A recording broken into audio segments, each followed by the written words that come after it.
결정 이후에 이미 우리는 많은 사건이 검찰과 경찰 사이에 핑퐁을 거듭하며 공중으로 증발하는 현실을 보고 있습니다.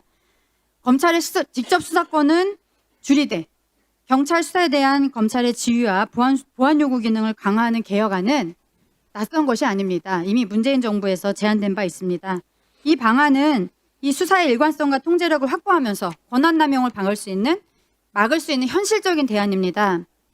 이 형사사법 체계는 국민의 기본권에 직접적인 영향을 미칩니다. 그리고 그 국민 중에는 제가 대리하는 더 못 가지고 더 배우지 못한 분들이 더 직접적인 피해를 당합니다. 그래서 어떤 시한을 두시고 이 안에 결판을 내야 된다라는 식으로 달려가시기보다는 지금 당장 봤을 때 조정할 것이 많고 뭔가 설이 걷다라고 보이면 멈추고 자세히 보면서 그 톱니바퀴를 정교하게 만드는 것이 오히려 용기이자 지혜라고 생각합니다.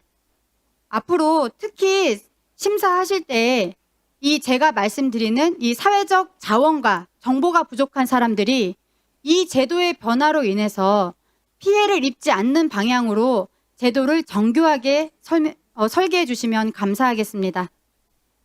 예, 다음 김필성 변호사님 말씀해 주십시오. 두어 가지 정도 말씀을 드리겠습니다.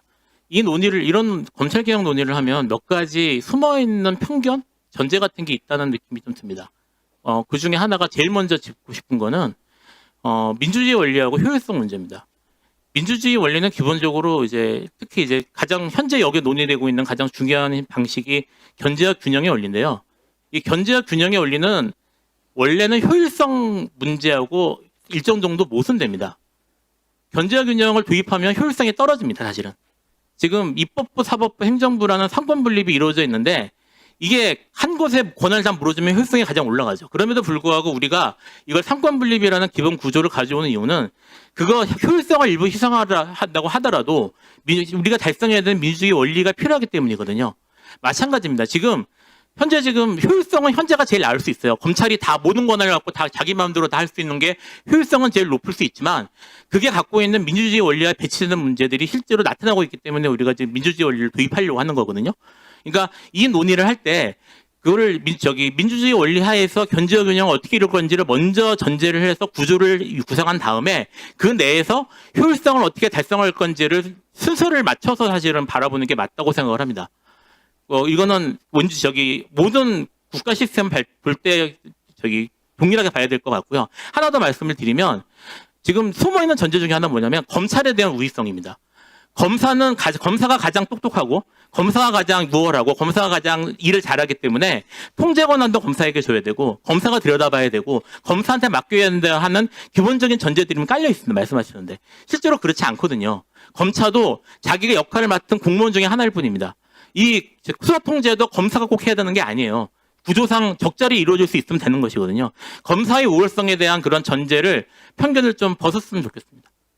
예, 한번 김정민 변호사님. 네, 오늘 검찰 제도에 대한 기본적 이해가 없는 이 자리에서 너무나 많은 답답함을 느낍니다. 저는 검찰 직접 수사권, 직접 수사 기능은 폐지해야 되고 그 대안으로서 검사가 수사 지휘하고 반대로 경찰은 그 직접 수사라되 검사의 지휘를 받는 것이 가장 견제와 균형에 부합하는 제도라고 누차 말씀드렸습니다. 핵심은 지금 현재 거대 경찰 권력의 탄생입니다. 그 13만의 경찰 병력 그리고 방대한 정보권 경찰 거기다가 그 집권 정치 권력이 직접 국가수사위원회를 통제하는 중국식 공안 통치의 탄생을 이제 곧 눈앞에 두고 있는 것인가 하는 데 대해서 굉장히 자괴감을 금할 수 없습니다. 검찰 문제가 많았죠. 저는 오늘 이 자리에 계신 검찰 고위 간부까지 지내신 우리 의원님들하고는 비교할 수 없을 정도로 저는 중간에 검사장 승진도 하지 못하고 퇴임했지만은 그런 분들 입에서 검찰을 해체해야 된다는 그 검찰 해체의 최선봉에 서신 그 모습을 보고 너무나 자괴감을 금할 수 없습니다. 저는 강력한 검찰 개혁주의자이고 그다음에 검찰 개혁을 해야만 앞으로 우리나라의 미래가 있다고 생각하는 사람입니다. 그렇지만 지금 현재 논의되고 있는 민주당에서 발의한 검찰 개혁 법안은 우리나라 형사사법 체계를 완전히 망치는 것이며 우리나라의 민주주의 형사사법 제도를 적어도 50년 이상 후퇴시키는 제도라는 점을 분명히 경고를 드립니다. 그런 것들에 대해서 과연 우리 집권 민주당에서 과연 책임지실 수 있겠느냐, 그리고 앞으로 문제가 생겼을 때 우리 검찰 개혁은 정당했다고 말씀드릴 수 있겠느냐 물으면서 이 자리를 마치겠습니다. 예. 다음 황명규 교수님. 반대하지 않습니다. 저는 강력한 검찰 개혁주의자입니다. 김용민 의원님이 저하고 대검 검찰 개혁에 대해서 1년간 활동했었습니다. 진술 시간 다 쓰셨습니다. 우리 황명규 교수님 말씀해 주십시오. 네, 뭐 검찰 개혁의 시간이 지나면 곧 뭐 경찰 개혁의 시간이 오리라 생각합니다. 그래서 거대 경찰 뭐 이런 우려는 크게 안 하셔도 될 것 같습니다.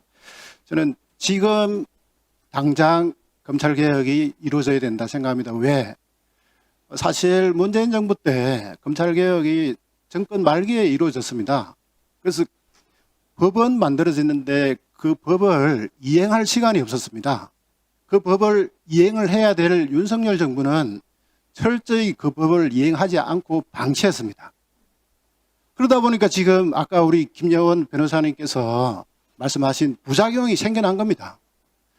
그 부작용을 발생하지 않게 하기 위해서는 지금 검찰 개혁을 하고 지금 그 법에 대해서 공감하고 있는 행정부가 그 법을 적극적으로 이행해야지만이 부작용이 최소화될 수 있다고 생각합니다.